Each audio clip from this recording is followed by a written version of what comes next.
자, 일반 상대론에 대해서 알아보도록 하겠습니다. 우리가 앞에서 했던 이 특수 상대론은 1905년에 아인슈타인이 알아낸 그 현대 물리학의 한 축입니다. 그리고 10년이 지난 1915년도에 이 아인슈타인이 특수 상대론을 발표했을 때가 25살 때입니다. 그리고 35살이 됐을 때 일반 상대론을 갖다가 발표를 하게 됩니다.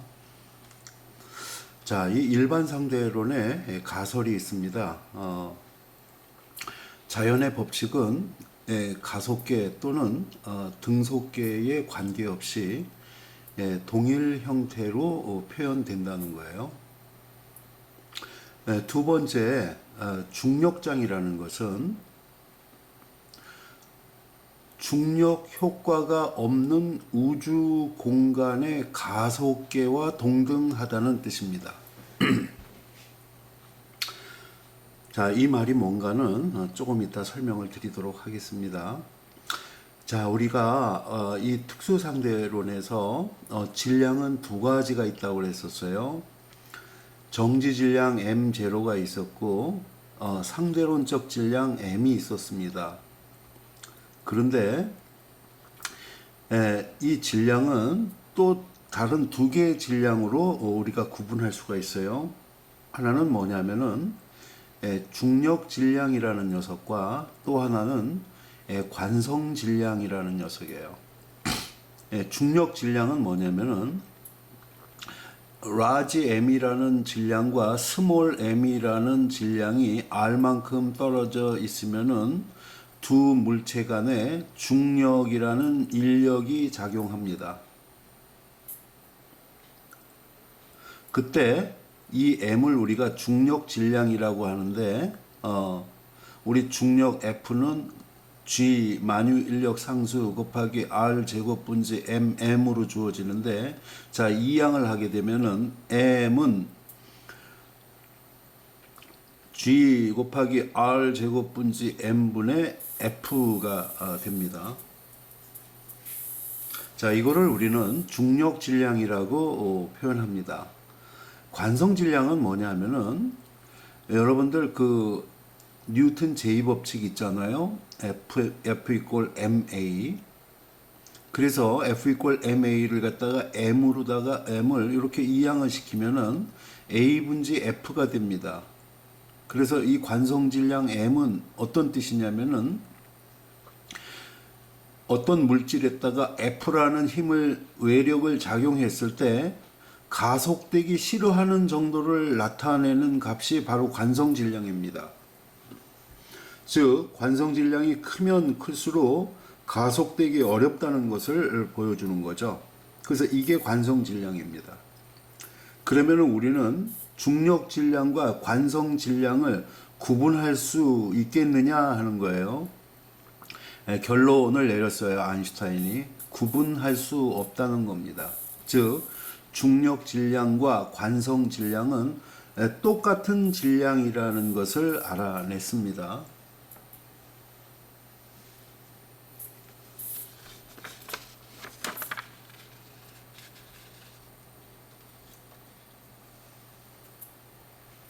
자, 요 밑에 예를 들었습니다.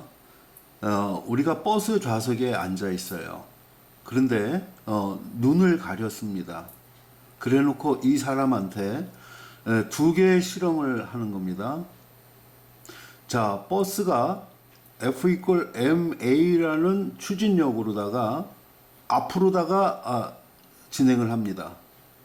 그러면은 눈을 가리고 앉아 있는 사람은 등받이 쪽으로다가 관성력을 느낍니다. 우리 이건 느끼는 거죠. 평상시에. 자, 이 관성력과 또 다른 실험을 합니다.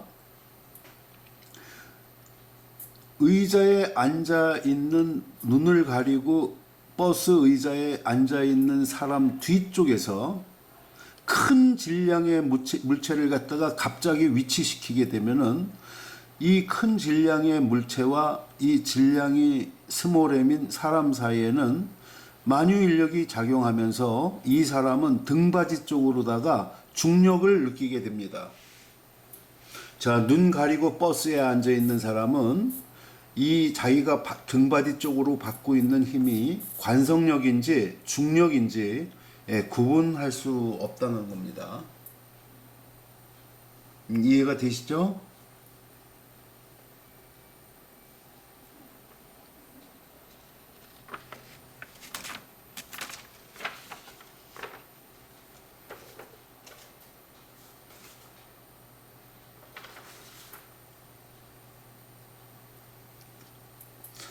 자, 밑에 부분 봅시다.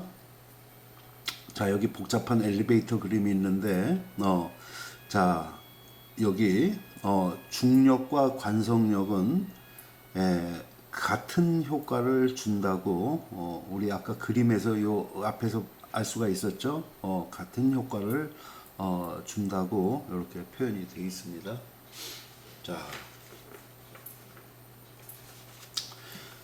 자, 중력을 받지 않는 비관성 좌표계와 중력을 받는 관성 좌표계에서의 물체의 운동을 보도록 하겠습니다.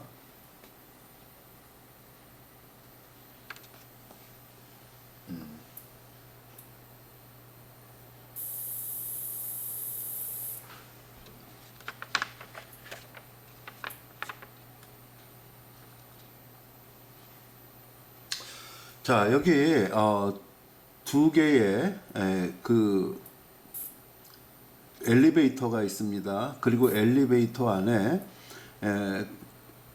사람이 타고 있습니다. 자, 하나는 이거는 중력을 받지 않는 우주 공간에서 등속도로다가 움직이고 있는 승강기입니다. 그리고 이거는 지구 표면에 정지하고 있는 정지 승강기를 보이고 있습니다. 자, 이거 보세요. 등속으로다가 움직이다가 갑자기 위쪽으로다가 이 승강기가 힘을 받습니다. 그래서 중력 가속도 G로다가 위쪽으로 상승이 된다고 가정을 합시다. 그러면은 승강기에 타고 있었던 사람은 반대쪽으로다가 관성력을 아래쪽으로 느끼게 됩니다. 그때 이 사람이 경험하는 가속도는 G가 될 겁니다. G로 올라가기 때문에. 그런데 이 사람이 여기서 손에 이 루비 레이저를 들고 있었어요. 루비라는 것은 붓다는 뜻입니다. 바로 빨간색 레이저를 들고 있다가 이 레이저를 방출을 했습니다. 여기서 쐈어요. 수평하게. 그랬더니 이 빛이 아래로 이렇게 휘어지는 것을 이 승강기 속의 사람이 보게 된 겁니다. 관측하게 돼요. 자, 왜 그러냐면은 관성력은 아래로 작용하기 때문에 여기서 방출된 빛은 아래쪽으로 힘을 받아갖고 이렇게 휘어진다는 것을 알 수가 있습니다. 자, 그런데 아인슈타인은 여기가 지구입니다. 자, 지구 위에 멈춰 있는 정지 승강기에서도 수평 방향으로다가 루비 레이저 총을 발사하면은 이 빛은 지구 표면 쪽으로다가 이렇게 휘어져야 된다는 주장을 했습니다. 왜냐하면은 지구로부터 이 사람은 G라는 중력 가속도, 즉 중력을 받고 있는 상태죠. 그래서 이 빛은 수평으로 방출된 빛은 이렇게 휘어져야 된다고 주장을 한 겁니다. 자, 이거 나중에 실험 결과로 실제로 휘어짐을 관측했습니다. 이 경우에 얼마만큼 휘어지냐면은 이 빨간색 루비 레이저 빛이 6,000km를 진행하면은 6,000km는 지구의 반경보다 조금 짧은 거리입니다. 6,000km 수평으로 진행을 하면은 지구 중심 쪽으로다가 1cm 아래로 내려오는 것을 갖다가 실험적으로 나중에 관측을 하게 됐습니다.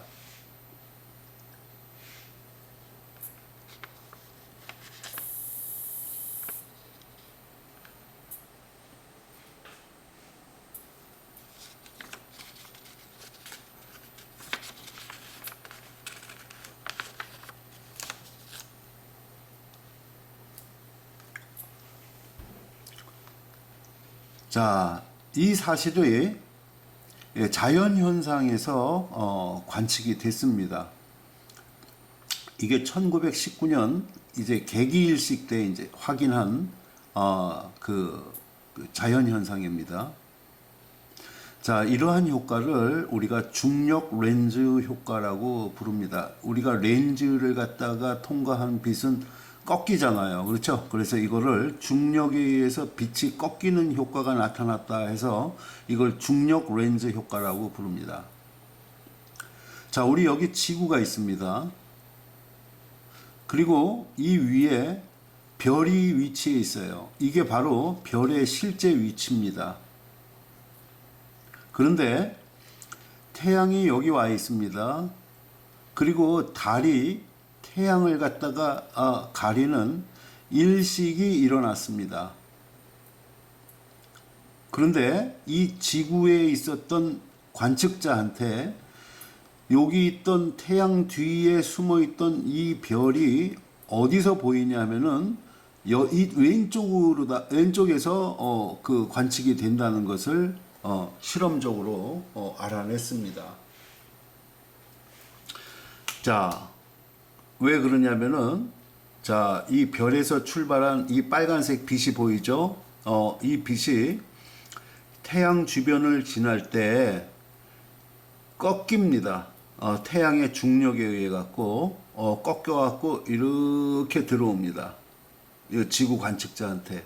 그러면은 지구 관측자는 이 별을 어떻게 보냐면은 요 선을 갖다가 연장해서 보면은 이쪽이 되겠죠. 그래서 R만큼 왼쪽으로다가 편향된 이 지점에서 별이 있다는 것을 보게 됩니다. 즉, 별의 실제 위치와 변화된 위치는 이만큼 거리차가 있다는 거죠. 자, 그래서 아인슈타인이 이거 예측을 한 각도입니다. 이 세타 값이 몇 도가 되냐면은 2초 정도 나옵니다. 2초. 여기서 1초는 60분지 1도입니다. 그래서 1도는 60초입니다. 1도는 각도 단위예요. 자, 이게 바로 중력 렌즈 효과입니다.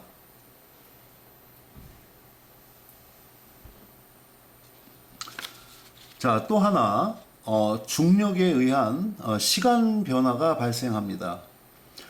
중력이 강할수록 시간이 느리게 진행됩니다.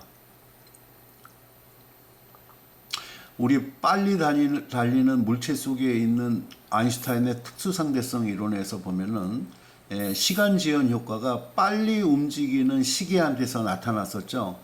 바로 중력이 강한 지점에 있는 시간은 느리게 진행한다는 거예요. 그래서 뭐 이 차이는 매우 적습니다만은 이해를 돕기 위해서 자, 산 아래와 산 위에서 시간은 어떻게 진행할 거냐. 산 밑이 지구 중심에 가깝기 때문에 중력이 큽니다. 그리고 산 위로 올라갈수록 중력이 작아지기 때문에 시간이 빠르게 흐릅니다. 아주 작지만. 자, 이게 바로 중력에 의한 시간 변화입니다. 즉, 중력에 의한 시간과 공간의 변화가 발생한다는 것을 알 수가 있습니다. 이렇게 질량이 큰 물질 이 주변은 이 공간이 뒤틀리게 됩니다. 즉, 이 공간의 모양이 태양이 있을 때와 태양이 없을 때 달라진다는 이야기입니다. 그래서 중력에 의해서 시공간의 변화가 발생한다는 것을 알 수가 있습니다. 자, 우리 그 쉬운 예로 아이들이 노는 왜 트럼플린이라는 놀이기구가 있잖아요. 그 평평한 트럼플린 위에서 아이들이 막 점프를 하면서 노는데, 자, 질량이 M인 아이가 올라가 있지 않으면은 그 트럼플린의 표면은 평평합니다. 그런데 질량이 M인 아이가 트럼플린 위에 올라가면은 이렇게 곡면으로다가 이렇게 바뀌는 것을 알 수가 있습니다. 바로 이 중력에 의해 갖고 주변에 그 중력장에 의해 갖고 주변의 공간이 휘어지는 것을 알 수가 있습니다.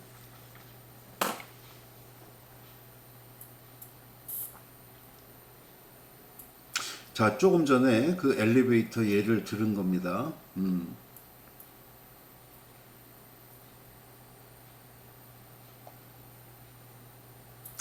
여기 있습니다. 중력에 의해서도 같은 효과가 일어나야 하므로 빛의 궤적은 중력에 의해서 휘어져야 된다는 것을 아인슈타인이 1916년도에 그 예측을 했는데 실질적으로 휘어진다는 것을 알았습니다. 자, 결론입니다. 중력은 공간을 휘게 한다는 뜻입니다.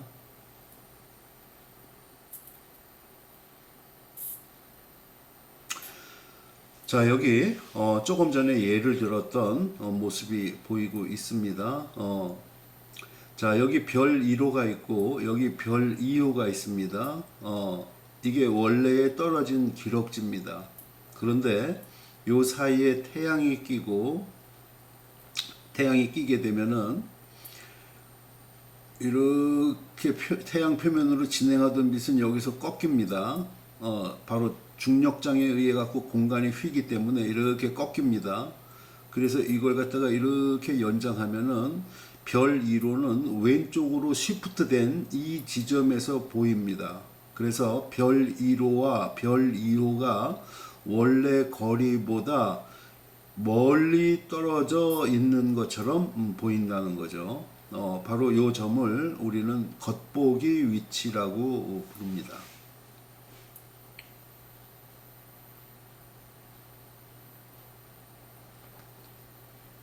그래서 1919년에 실질적으로 개기일식이 일어났을 때 이 별들 사이의 각거리를 측정을 했더니 요런 세타만큼 이 보제각이 발생한다는 것을 알았습니다. 자, 이게 중력장에 의한 렌즈 효과입니다. 여기 이 퀘이사라는 엄청나게 밝은 빛을 내뿜는 그 별이 있습니다. 자, 그런데 이 사이에 어떤 은하계들이 이렇게 존재하고 있습니다. 그러면은 퀘이사로부터는 이쪽 방향,